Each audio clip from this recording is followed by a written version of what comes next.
She was forced to marry a king she never loved, but her heart still belonged to another. That betrayal, it didn't go unnoticed. The spirits were watching. The moon goddess was listening, and the price of a broken heart, it would haunt her bloodline forever. In the heart of an ancient African village, beneath the haunting glow of a blood-red moon, the spirits stir. The villagers speak of Adwapa, the moon goddess, whose silver light watches over lovers, guiding them with her eternal wisdom. But her blessings come at a price. Love born under her watch must remain true, for the goddess never forgets betrayal. Those who dare to break her sacred oath face a curse beyond comprehension. As the wind whispers through the sacred baobab tree, the elders speak of a love so pure, its betrayal would shake the heavens themselves. In a time long ago, under the celestial dance of stars, 2 children were born, each destined to shape the course of their people's future. Naima, a girl born under the full moon's gaze, her beauty destined to captivate, carried the blessings of the moon goddess in her veins. Kwabena, a boy born during an eclipse, marked by the spirit's warnings, grew up with a heart full of ambition and a quiet hunger for greatness. The gods whispered their names in unison, for their paths were intertwined, a love that could either heal or destroy the world around them. Under the ancient baobab tree, a sacred symbol of wisdom and destiny, Naima and Kwabena's eyes met for the first time. The village was alive with celebration, but in that moment, time seemed to stand still. Naima, with her glowing skin and graceful presence, felt an unfamiliar pull in her heart. Kwabena, strong and proud, saw in her the very essence of his future. The baobab's roots, deep and unyielding, seemed to whisper of fate, binding their souls. The air crackled with an unspoken promise, as if the earth itself recognized the bond they shared, one that would change everything. In the quiet, moonlit hours, Naima and Kwabena's love blossomed in secrecy. Beneath the thick canopy of the forest, far from the prying eyes of the village, they met in whispers and stolen moments. Their hearts beat in rhythm, bound by a love both tender and dangerous. The shadows of the night seemed to protect them, as if the very earth conspired to keep their union hidden. In the silence, they carved their names into the ancient baobab tree, a symbol of their eternal bond. But little did they know, this act would awaken the gods, sealing their fate forever. In the quiet, moonlit hours, Naima and Kwabena's love blossomed in secrecy. Beneath the thick canopy of the forest, far from the prying eyes of the village, they met in whispers and stolen moments. Their hearts beat in rhythm, bound by a love both tender and dangerous. The shadows of the night seemed to protect them, as if the very earth conspired to keep their union hidden. In the silence, they carved their names into the ancient baobab tree, a symbol of their eternal bond. But little did they know, this act would awaken the gods, sealing their fate forever. On the eve of her forced wedding, Naima stood alone by the river, her heart heavy with sorrow. The weeping moon, a celestial omen, bathed the land in its crimson glow, reflecting the turmoil within her soul. She whispered a prayer to the moon goddess, pleading for mercy, for the strength to escape her fate. The river, once a place of peace, now felt cold and distant. The spirits of her ancestors seemed to stir, their voices carried on the wind, offering no comfort, only silence. She had made a vow, but would the gods hear her desperate plea? Kwabena, heartbroken and determined, waited under the ancient baobab tree where he and Naima had once shared their secret dreams. The time had come to escape.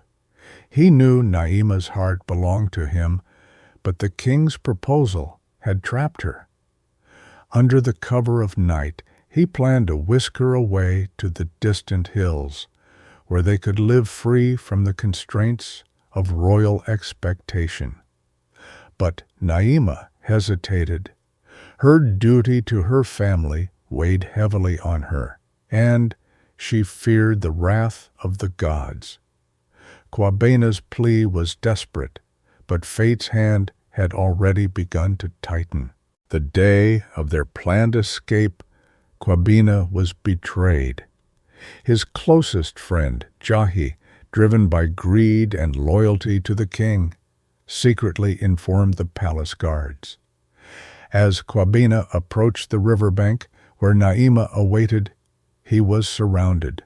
The guards, armed and merciless, captured him without hesitation. Under the shadows of the tall palm trees, his heart sank as Jahi looked on, his eyes cold and unmoving. Naima's name, once a sweet whisper in his ear, now echoed like a haunting curse. The betrayal was not just of trust, it was of the gods themselves, and no escape was possible. The grand palace was adorned with gold, yet within a deep sorrow hung heavy in the air. Naima, dressed in the finest silks, stood beside King Obadele, her heart empty. The wedding ceremony, meant to celebrate union, felt like a silent funeral. She could not meet his gaze, nor offer a smile. Her mind raced to Kwabena, the love she had lost, as the royal priests chanted blessings over them. Her father stood proudly, but the tears in her eyes were unseen.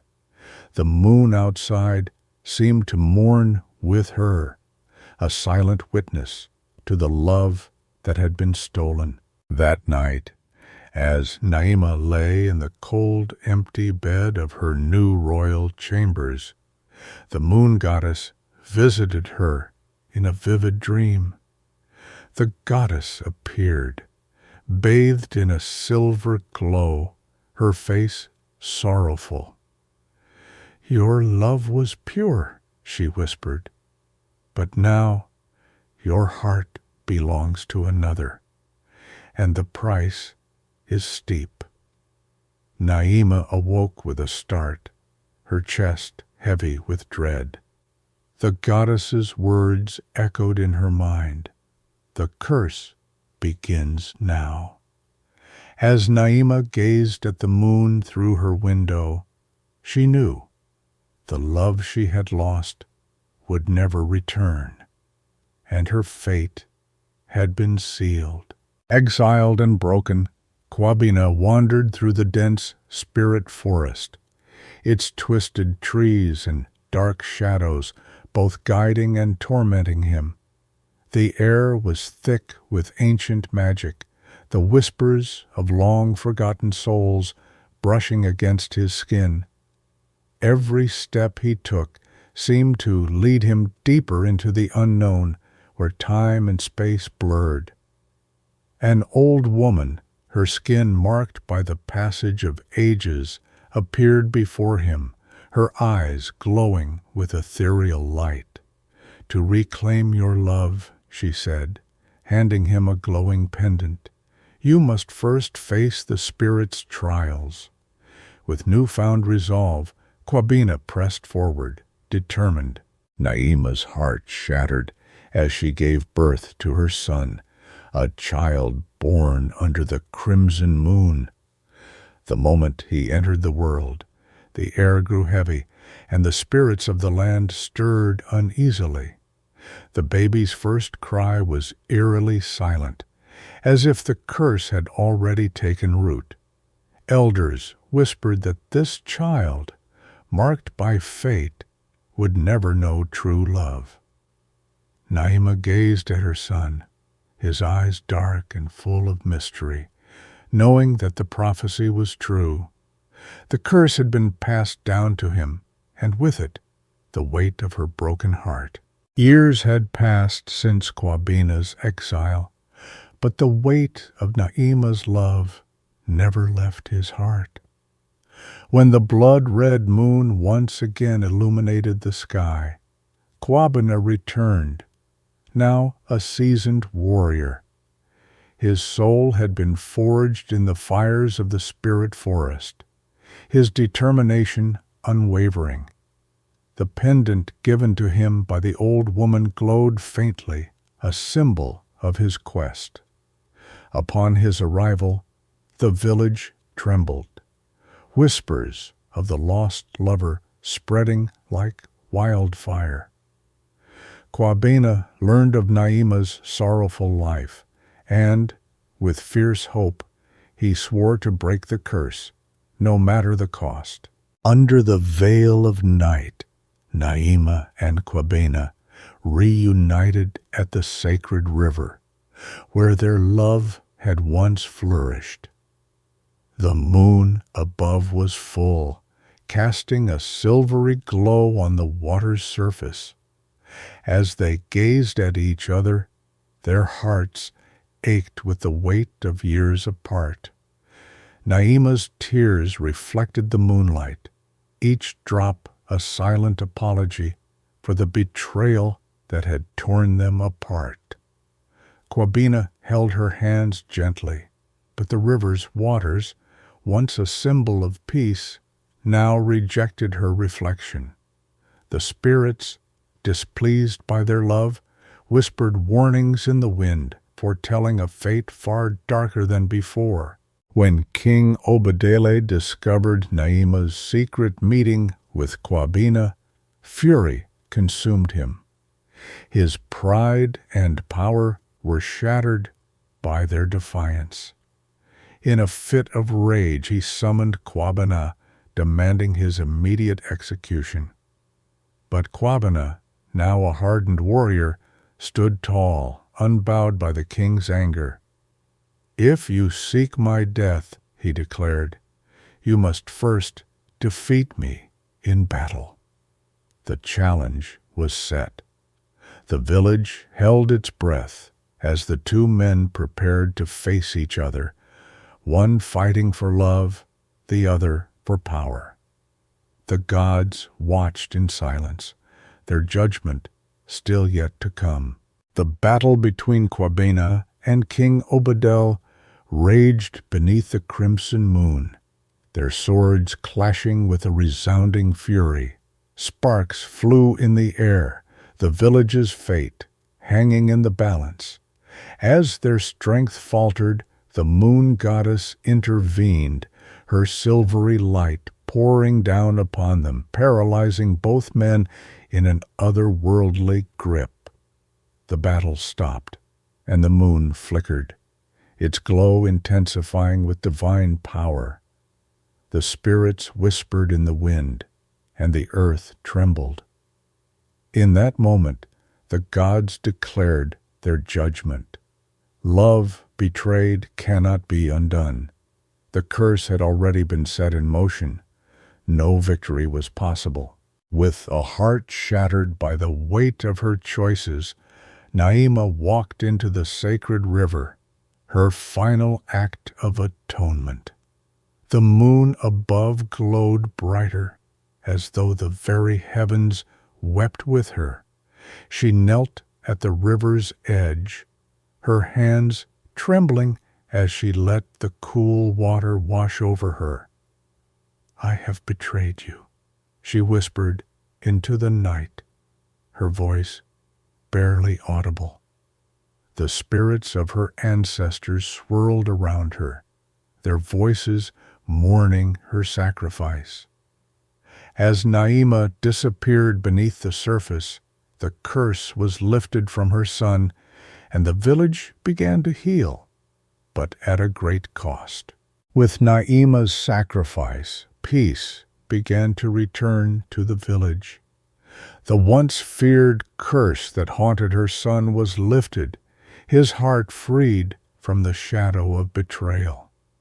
As Kwabena stood by the river, gazing at the place where Naima had vanished, he felt the weight of her love and sacrifice. The gods, witnessing her devotion, allowed the curse to end with her passing. The village, once torn by sorrow, now found healing in the memory of her bravery.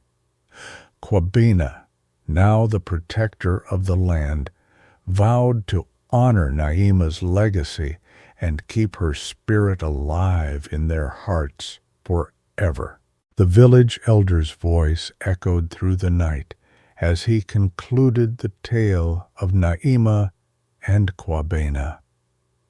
"When the moon flickers," he whispered, "it is Naima's spirit watching over lost lovers, warning them that love must never be betrayed."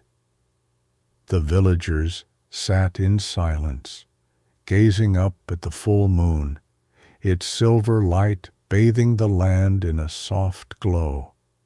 The memory of Naima's sacrifice lived on, passed down through generations. The gods had judged, and fate had unfolded as it was meant to. The moon, eternal and unyielding, would always watch over those who dared to love.